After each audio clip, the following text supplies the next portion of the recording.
This is the Type 1 Tribe podcast, and I am your host, Samantha Hildebrandt.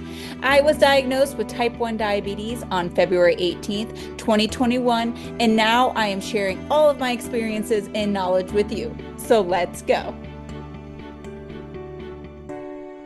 Today, our guest is Matt Vande Vegte, a certified fitness trainer and nutritionist who also lives with type 1 diabetes.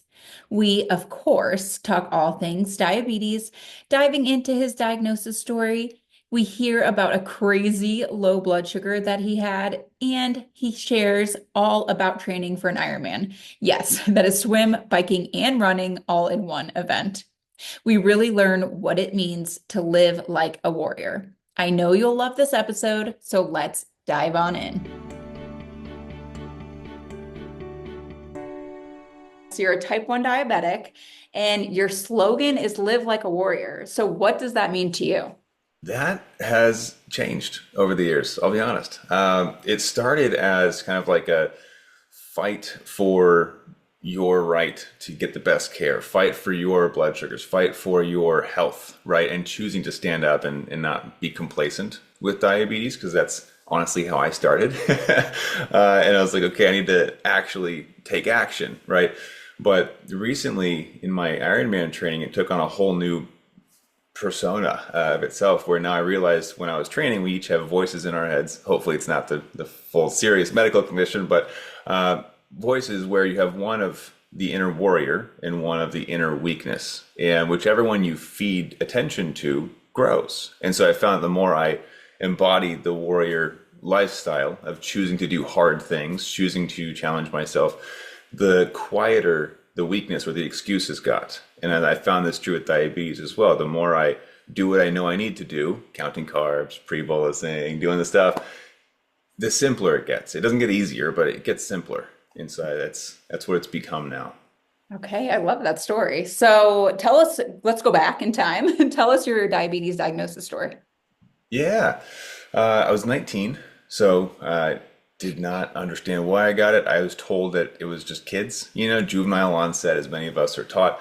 And I was in college as a collegiate athlete, and they told me that because I was a collegiate athlete, that was probably the thing that saved my life. I went in, my fasting glucose was over 1,000.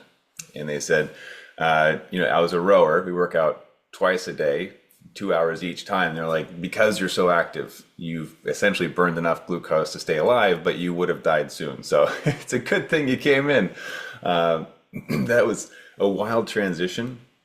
I was lucky enough to have another type 1 who had been type 1 since he was a kid on the rowing team in my college. And so he kind of took me under his wing and gave me a couple quick tips, like don't forget sugar, even though I did. And I had to use his juice box a few times during practice.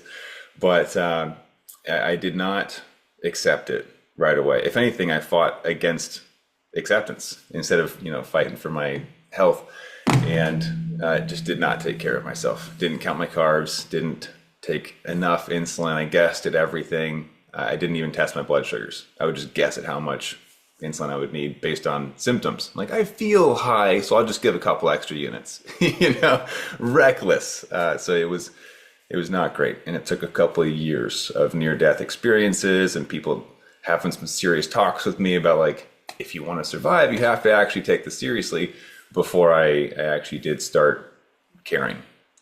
I can't imagine being diagnosed in college though, because that's such it's already like a life change. You're trying to figure everything out. You're studying new things. You're just meeting new people. And then this hits you and you're like, holy crap. Like, what was that like? Just the actual college experience of it.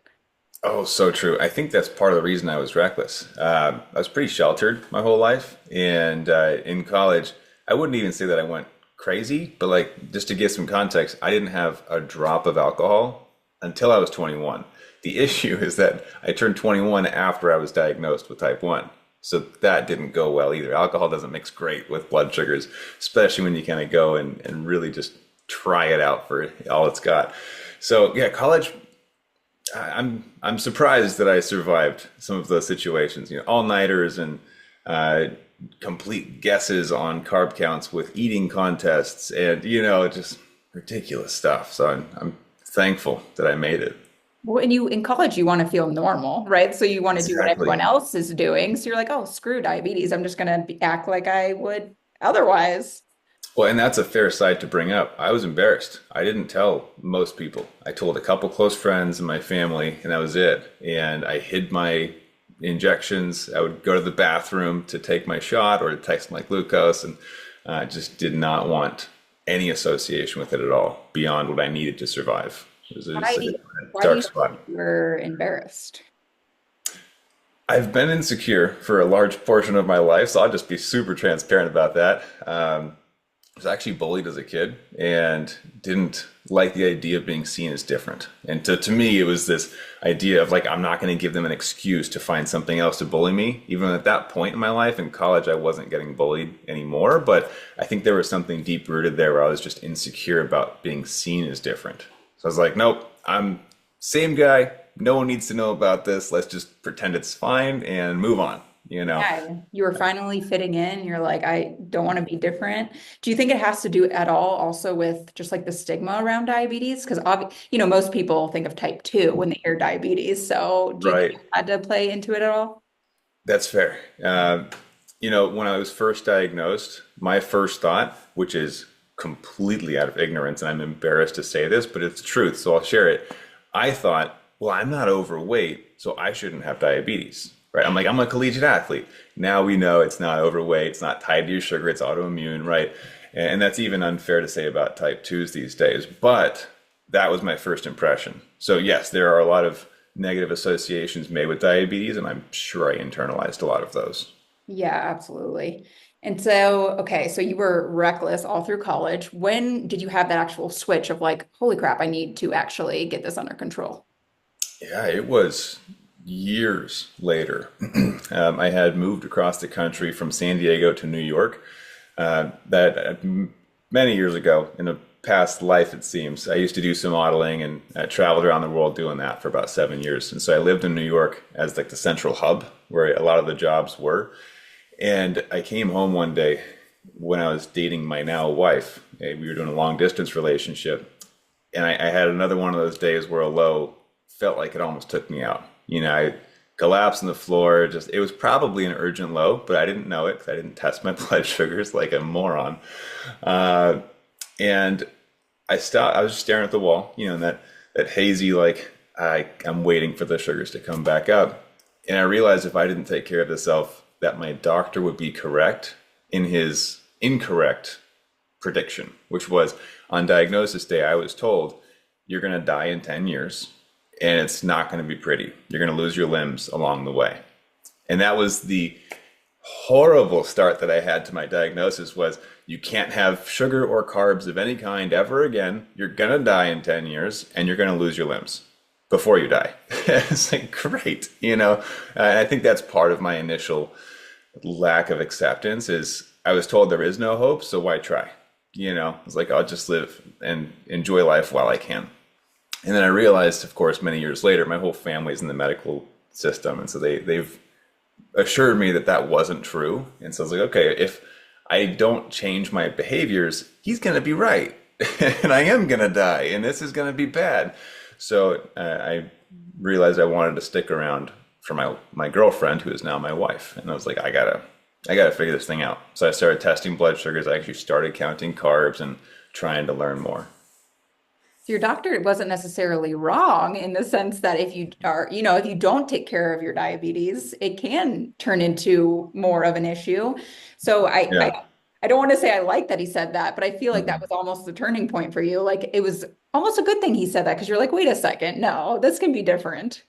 Right. Well, I think that's an important distinction too, is different types of motivation, where a lot of people need to be coddled at certain phases of their life, where it's like you need the soft motivation of like, you can do it, you're doing great, keep up the good work.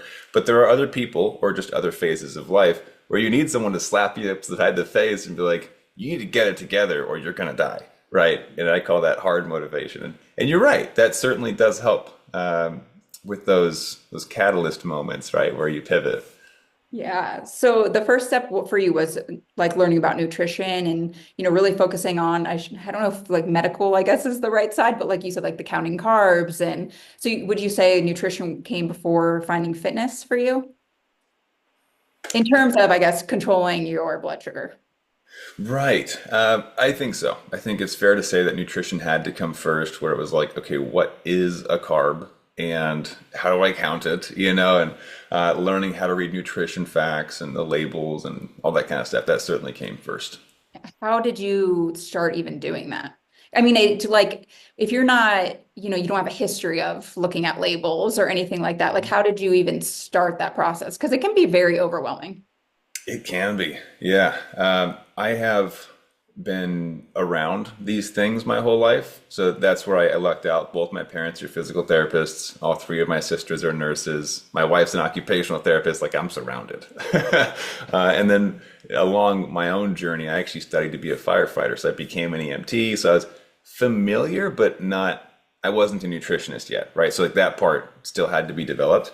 And so for me, it was a lot of Google searching, how many carbs in this? How many carbs in that? And then, I've stumbled across my fitness pal, and that certainly helped to get a bit more certainty behind it. But I mean, there was this one time where relatively newly diagnosed, I thought I counted carbs correctly. I ended up accidentally dosing for the family platter instead of the individual serving, and I dosed for 330 carbs thinking it was I was like, oh, that's just how much insulin you need, right? And just the ignorance I didn't know yet, and had a terrifyingly urgent low before CGMs were a thing. And Well, yikes. yeah. I mean, that's a lot of insulin right there. Yeah. And didn't know it for like 20 minutes. We're back on the road as a road trip with my family. I was like, I think I counted wrong. We need to go back. And it was just, that was a battle. That was hard. Okay, wait, I want to know more into the story. So, like, what happened next? Oh, sure. Here's a great learning lesson for everyone. So it was Rubio's. Anybody familiar with San Diego? It's Mexican food. It's amazing. And I had this fish taco plate. I thought I had dosed for just mine. I dosed for a full family platter. We realize it as I'm experiencing low symptoms, having, I think it was like 33 units on board or something. To this day, that's the most insulin I've ever taken. We went back and all of us are still learning diabetes. So we go, what's the carbiest thing they have? It's a California burrito, right? There's all sorts of stuff in there.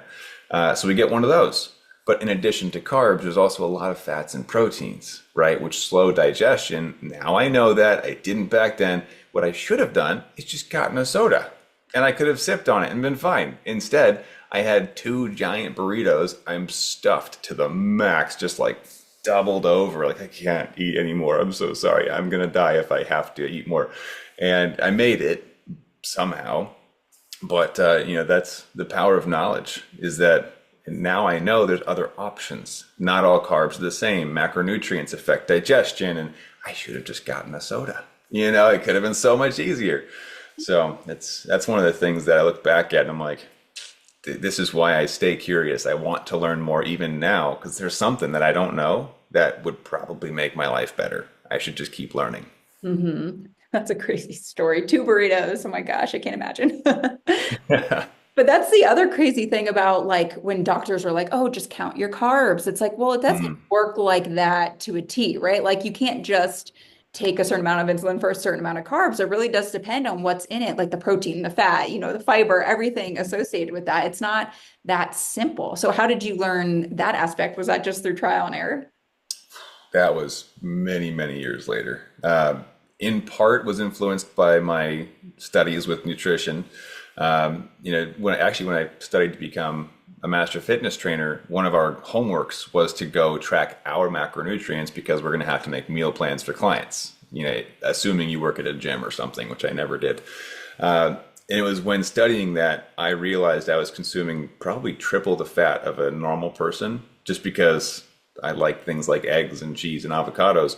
And that was why I was seeing these delayed spikes in blood sugar. My endo thought it was a basal thing. So they had doubled my Lantus dose in an effort to bring those down. And then the odd situation where I'd have a late breakfast, let's say, and I'd have this plummeting blood sugar. Why am I going low? I realized Lantus was too strong because it was compensating for the fats and proteins. And Still many years of research and experimentation before I realized what the true root cause was.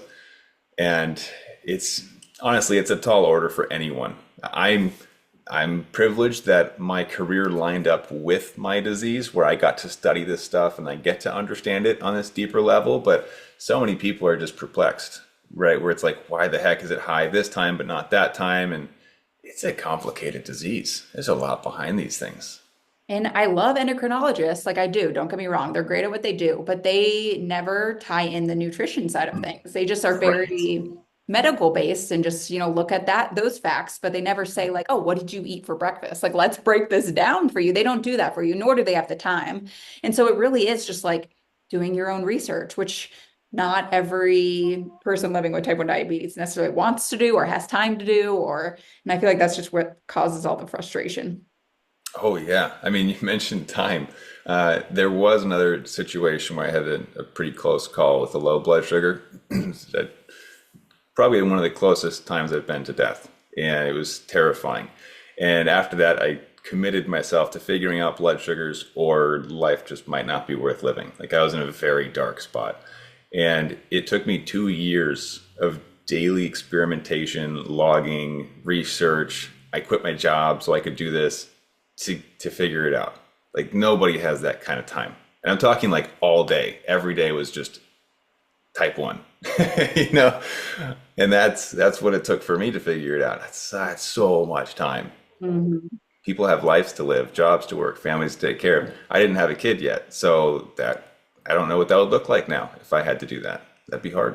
Yeah, it would be so hard. So now, do you follow a specific diet to help manage your blood sugars? I do, but it's not what I can generally recommend to the masses. And the reason I say that is that I believe each of us will thrive on a different diet. Not to say that you all have to follow different ones. Like there's groupings of people that follow some, right? But I think that we've been misinformed that there is a quote unquote diabetic diet. And it's because we all have other conditions we have to worry about, or preferences, or allergies, or goals, right? My diet shifted dramatically when I was training for an Ironman. I don't usually eat that much, you know, so that shifted a lot. But when you look at what you're prioritizing and what you're optimizing for, is it for weight loss? Is it just for stable blood sugars? That can help give us more direction on what diet might be best for that person. That being said, for me, since developing a deeper understanding of what impacts blood sugars and how to manipulate things behind it, my eating style has become a lot more flexible. Where, I mean, I'm going to have pancakes for lunch today because I want to, and it's going to go great. I already know I'm going to stay in range, but that's not true for everyone. So I say that kind of like, take it with a pinch of salt because there are certainly easier diets to follow than what I do. Mine takes a lot more mental effort, but it allows me to live my life as if I were quote unquote normal, right? So And you not do have eat to worry about carbs. it. I do. Yeah, lots. That's good to know because a lot of people, they hear that like, oh, type 1 diabetics have to eat low carb, but that's not necessarily true. Yeah. Well, to be fair, I was also talking with my clients. I work with type ones as well. And I was talking with them about a realization that I had about picking which diets are best for us, not just for blood sugars, but also for heart health, anti-cancer, longevity, and just what's the best for everything. And I realized that an influence on my dietary decisions was kind of like a, you told me I can't, therefore I will. Like with the community or a doctor saying you can't have carbs, and that's just like buried in my head. So I'm like, then I'm gonna figure out how to have carbs just to show you that I can. So I don't know if I'll stick to what I'm eating currently. I'm doing a deeper dive on nutrition as we speak, just looking at different benefits behind different macronutrient profiles. But yeah, I don't think there should be restriction. If I were ever to speak out against anything, it would be restrictive lifestyle, so where you sacrifice your life for diabetes. I think there's absolutely ways to live in harmony with it. Yeah. Well, I'm so happy you brought up eating for your like whole body, like your heart health, your everything, because I feel like I see this on social media all the time. Like type 1 diabetics are only talking about blood sugar and how they can manage their Mhm. blood sugar and all this. And I'm like, hold on. Like, yes, I understand blood sugar is very important and it takes up a lot of our time. So we're thinking Right. it a lot. But I'm like, we need to be thinking about our just like health in general. I'm like, what is going to make us the healthiest person, not just blood sugar. And so I'm really happy that you brought that up and that you like figured out a way to do that for your overall health.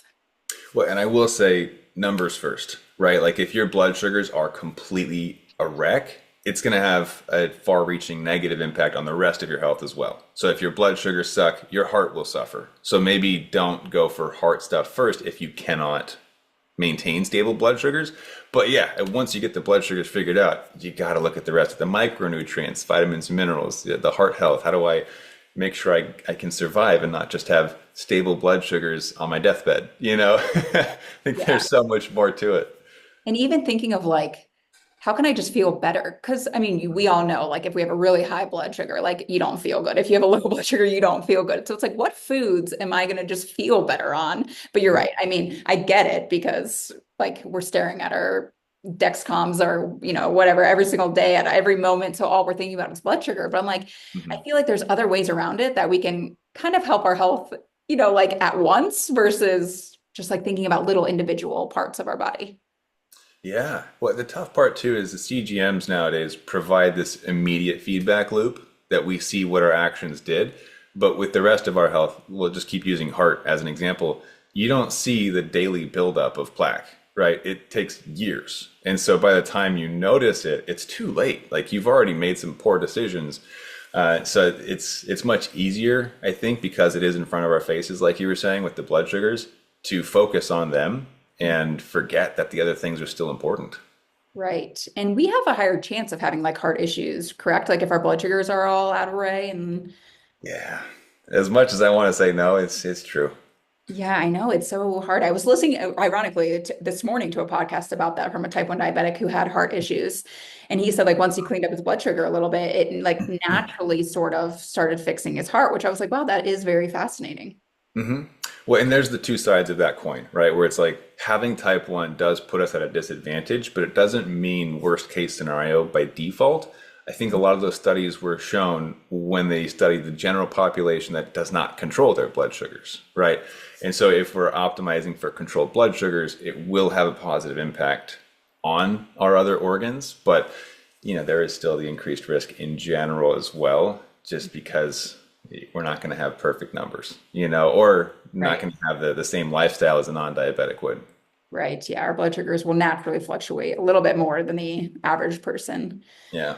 So let's switch into fitness a little bit and exercise. So why is that important for a diabetic to exercise? Oh man, so many things. Actually, just yesterday I was telling my wife, I was like, if I could retire today, I think I would just move more, like go for hikes, bike rides, and I was also probably riding a high. I just got back from a 60-mile bike ride, and I was like high on life. It's like I just love everything. But diabetes specifically, massive boost in insulin sensitivity that depending on the type of exercise can last for days sometimes. Like I'm traveling to a conference to speak in a couple days, and I will be working out the day before to make sure I have smoother blood sugars for the first couple of days of that trip. It's just going to make it easier. But I think a lot of people shy away from it because with exercise, blood glucose can fluctuate more rapidly if you're not ready for it. And that part can be scary, right? So, as an example, yesterday, 60-mile bike ride, I consumed 256 grams of carbs during that bike ride. That's insane, right? Now, I took insulin for a chunk of that, and you're supposed to because you're exercising far too long for your liver and muscles to support that, right? You need to replenish glucose. But most people don't carry that much sugar on them. So when you go for even a 30-minute jog or walk, it can be scary. You drop pretty quick if you're not ready for it. If you don't get in front of it with either adjustments to insulin or the right type of snack, and that's a whole different side conversation. But if you can get past that initial scare, if you figure out how to make your blood sugars work, obviously we use blood sugar formulas in what I teach, but not everybody likes to calculate things and think about precision control as much, but I do. So when I look at that, if you get over the hump or the scare of the initial 30 minutes, the benefits far outweigh the negatives. In addition to more insulin sensitivity, you've got a glucose burn rate during the activity, but it's far reaching, like we are talking about with secondary health conditions. It'll help your heart, your mind, your lungs, your circulation, your digestion. Like all these things are positively impacted by exercise. And so, if I had to give one overarching piece of advice, it would be just to move more. It's just so beneficial in nearly countless ways. And you just feel better. Yeah. I don't know why. I mean, I know why, but I was just happier yesterday. It's because I exercised. It's amazing.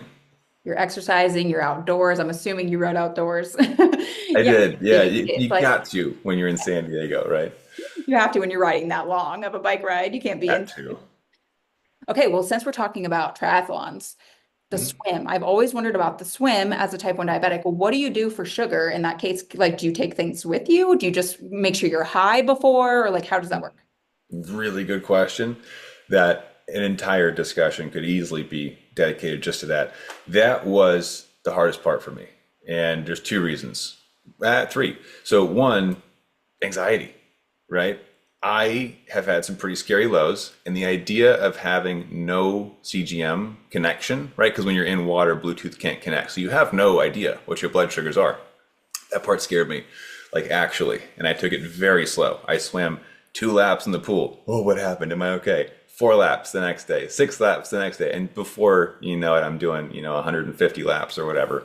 You get there, but I started slow. So I would say that's the first tip. It's just like, don't just go do something risky, because there's no readings. The only thing you can feel is your symptoms, but fatigue also feels similar to a low blood sugar when you're swimming long distance. So, yeah, that is very tricky. The second part, though, is in triathlon, you get out of the swim and you have to go bike and then run. So you can't rely on high blood sugars to get you through it because then you are high for the rest of the race and you can't consume enough carbs to balance out your glucose burn, and it can lead into DKA. It's a whole thing, right? So you have to dial it in, and it has to be precision control for triathlon. So for me, it is all about calculations. I have like 23 carbs, not 25, not 20, 23 before I go swim, 2.5 miles in the ocean. So it's very mathematical in that sense. But the anxiety was a big thing for me to try and get through. And over time, definitely got more confident with it. But I also carry glucose in my wetsuit on those longer swims just in case, right? Because freak accidents can happen where you forget, right? No insulin on board was a huge rule for me as well. So I only swam first thing in the morning or hours after breakfast to make sure there was nothing left to push me into a low. That being said, there were 2 times that I came out and I was low. So, it still happened. And you gather the data, you assess, see if you can make any changes, and you move on. What type of carbs do you eat before? Mm. Is it fast acting or slower acting or what? So during the bike and the run segments, fast acting only. And this is something I actually had discussions with many different coaches, some with type 1, some without. And your body needs glucose replacements. And it's also because your body has a harder time digesting fats and proteins during exercise. It's just, it's a much slower process. So glucose taken in can get back into the muscles and into the liver nearly instantaneously. So for those, it is just glucose. But before the swim, since I have not exercised yet, I actually use a protein bar. So 23 grams, and it's an RX bar. That makes it easier. Most people know what that is. And I found that gives me 2 benefits. One is it's a delayed digestion, so it doesn't spike right in the beginning of the swim. So by the time it starts to digest, the activity has started to push me down. And so it kind of balances and keeps me level. But 2, and this one's important as well, it settles in my stomach. I don't feel sick. So when you're swimming, it's really easy to feel nauseous when you're chewing, or even just like having just finished something. So you got to find what works well with your stomach too. Man, that's wild. I mean, that's so impressive. I know one other person that's a type 1 diabetic that does like Ironmans. And I'm like always so impressed because I'm like, that is so much work, let alone like diabetes aside, that is so much work. But then you throw that into the mix, I'm like, wow, good for you. That's awesome though. Somebody else. It's so fun seeing other people just pushing the limits. And I mean, on course, I'll tell you, like transparently, I've just got this chip on my shoulder where I'm like, I'm better than most people here because I have type 1 and it's just harder. You know, like it just kind of gives you a little extra and it's kind of fun, but certainly challenging. My husband actually does Ironmans and What? but he'll complain, every once in a while. And I'm like, oh Uh-huh. no, I was like, you can't do that. I was like, imagine if you had diabetes. I always throw that at him, give him a little bit more motivation. Yeah, it's true. It is, it's quite challenging, but I'll be honest, I told my wife I did my first half Ironman and I was like, I will never do a full Ironman until diabetes gets cured, and then I'll do one. And then like 2 months later, I signed up for a full Ironman. I'm like, okay, I guess I'm doing it. But one of the reasons I signed up was I realized if diabetes gets cured, I will never have the chance to overcome that challenge, Wow. that obstacle, because then I can never go back to being diabetic and then having that opportunity to push my limits. And so I was like, I got to prove to myself that I can with type 1. And we did. And there's lots of us. I didn't know this. There's a lot of type 1s that do Ironman. It's pretty cool. It's amazing. And I have a similar story. I always ran half marathons and was like, I'm never running a full marathon. It's never going to happen. Then I was diagnosed with type 1. And for some reason, I got this drive. I was like, now I have to. I Uh-huh. literally have to do it. And it's just weird how that works. But type 1 can definitely be a motivator. Mm. Oh yeah. My wife's uncle asked me why I did Ironman. And I was like, because it scared me. That's it. It was a challenge. I didn't want to. I had to, and that was it. Yeah, that's awesome. So, okay. So fast forward to today, you're a type 1 diabetes coach. I am. Yeah. How did you even start doing that? Uh, I didn't start as a type 1 coach actually. So we started, my wife and I, when I was still modeling, I did a lot of fitness modeling. And we were like, let's just make a weight loss company since we know how to do this stuff. We can help people. And right before we launched the company, we were like, we both have autoimmune diseases. Let's just do it for people that have autoimmune diseases. So my wife has Crohn's disease and I have type 1. And then real quick, we switched to just diabetes because she was like, I don't have time for this. She was getting her master's degree for occupational therapy. So I was like, all right, now it's just diabetes, but it's all people with diabetes. And then over the next year was like, I'm an expert in type 1. I'm not going to try to give advice on something that I do not have expertise in. So we're going to just work with type 1s. And at that moment, as we shifted, I was like, I also don't have this massive weight loss journey. My journey is figuring out blood sugars. So that's what we're going to do. And so very many transformations over the years, but it eventually landed to now where the primary thing that I do is help people set up their blood sugar formulas for more predictive control. That's So great. Is yeah, it all one-to-one coaching? there's some one-on-one, but actually most of what we do is small group. And we found that people actually ask really good questions that other people would never think to ask. And so they gain value from hearing the other discussions. And so we do kind of a Q&A type thing. But it's very different than what we've traditionally been taught, where we teach more of the math and the science behind blood sugars and acknowledge that every blood sugar has a reason. And it's just our job to figure out what that reason is. You don't just have high blood sugars because diabetes is hard. Something led to that. Let's figure it out so that it doesn't have to happen again. Right. That's great. I love that. And I feel like that takes, if you do it on your own, it takes a very long time to figure out those things. So that's great that you're offering that to like help speed up that process so people can learn about their bodies and just have better blood sugars. Yeah, and that's a big part of it too, is like it's not just control for control's sake, it's control so that you can live your life.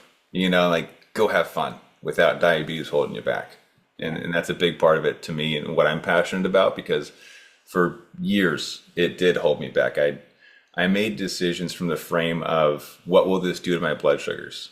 Like almost like I was asking permission from my blood sugars of like, can I go get pasta with my family? No. Can I go for a bike ride with my friends? You're going to go low. Don't do it. And I said no to too many things. It's depressing to think about. So I want people to be able to say yes to life. That's amazing. I love that. So do you work with people all over the world or the country, or how does that work? Yeah, all over the world. I mean, as long as there isn't a strong language barrier, we work with a lot of people, and even sometimes it's like, okay, bring a translator to the call because I don't know all of the words you're saying, but most of my clients are US based. Okay. Wow, that's amazing. I love this. And you work, I mean, all year round, or do you have like certain programs that you like sign up for? Yeah, so working with me directly is based on slots that are available because I'm one person. I can't go forever. So when my calendar does fill up, we have to close spots and wait for somebody to either graduate or move on with what's next for our resources. But when that happens, we do have a second tier where I have actually a graduate from our program who's since become a coach, and she takes on that whole community so that people at least can make progress while they wait for spots to open up with me. That's amazing. I love this. This is great. So if you could give just one piece of advice to someone who's newly diagnosed, what would it be? Get curious and stay curious. I think that a lot of times we're led to believe that there is only good enough, and that leads to complacency in a lot of cases. And I don't think that people want to be complacent. I think we're led to believe that complacency is the natural state of a type 1. So if you stay curious about what's making the blood sugars go up and down, you start to notice patterns. And once you have pattern recognition, you can start making adjustments to improve control. So I guess it's a two-step thing, right? Like, be curious about why it's happening, but also to look for those patterns. Like, I always go high after breakfast. Well, either there's a timing issue or a volume issue. Either you need a longer pre-bolus or you need more insulin. So which is it? So pattern recognition is a huge part of making positive changes without being reckless or putting yourself in danger. Yeah, absolutely. So do you recommend people like keep like a food log, or is it just based on like your CGM and looking back at those things? Whatever's realistic for that person. So many years ago, I used napkins and receipts, I'm writing stuff on my phone. And eventually it led to, I don't know if you can see in the camera, there's a book down there next to my other book. It's called the Trending Health Journal. And that was just a combination of many years of my own note taking because I like to write things down. But I also know a lot of my clients never touch a pen at all. They don't write anything. It's all on their phone, right? So I'm like, okay, just check your CGM. Do what is sustainable for you. And most of us are trained to look at CGMs, and now they have decent pattern recognition software within them. So it's a good starting point to look at those. If anybody wants to geek out, my favorite is called the box plot on your clarity report. So if you're on Dexcom, you can set up the graph to be a box plot, and it'll show you where the highest volatility in your graph is. So you can know, I have ridiculous crazy numbers after dinner, but hey, overnight they're pretty good once I get it back in control, So there's a lot to be found in your data. The answers are there. You just might not know how to interpret it yet. The box plot. Okay, I was going to say I haven't heard of that one. I have looked at Clarity before, but I know you can like geek out and make your own reports and things. So It's pretty fun. Yeah, and I'm like the diabetes math guy. I know most people don't want to do that, so I kind of act as their interpreter for their CGM. I'm like, oh, that's what this means. You need, a temp basal rate before you go for your walk or whatever it is. So it's okay if people don't want to check out their box plot and geek out on it. At the very least, just look for patterns. And this could be a mental exercise as well. Where do blood sugars go out of range? High or low? What part of the day? And just see if you can tie it into an action that you took. Like, oh, it's usually around lunchtime that things happen. Or, oh, that's usually when I work out. That might be why, and that serves as a pretty good starting point for most people. Yeah, I mean, data is so helpful and everything in life. I mean, businesses, they all rely on data to make their next decision. And so that's how we should act as well with our bodies. So Yeah, how do people get in touch with you if they want to work with you? good question. I was like, there's two different routes that people take. I'm trying to find the best one. I'll just mention both in case. The digital route is we actually have a training that introduces blood sugar formulas that talk about, what you might want to look for. It kind of opens your mind into that type of thinking. And that's at diabetesinaction.com. And it's actually the name of our program that walks people through discovering and setting up their formulas. So diabetesinaction.com. the second, and I would say either like DIY version of what we do, but also just a great introduction to diabetes and simplifying it is just reading my new book. And so the new book you can find on Amazon, it's called The Blood Sugar Freedom Formula. And so that one is 2 years of just my findings, my strategies, what I've teach my clients, taught my clients over the years, and really just a consolidation of what's worked the best. So I would highly recommend that. And that one, like I said, it's on Amazon, The Blood Sugar Freedom Formula. Awesome. Well, thank you so much for being here. Yeah, oh, I'm honored to be here. I loved having these chats, and I actually did get a chance to listen to your podcast, and I went through a few episodes. I love what you're doing.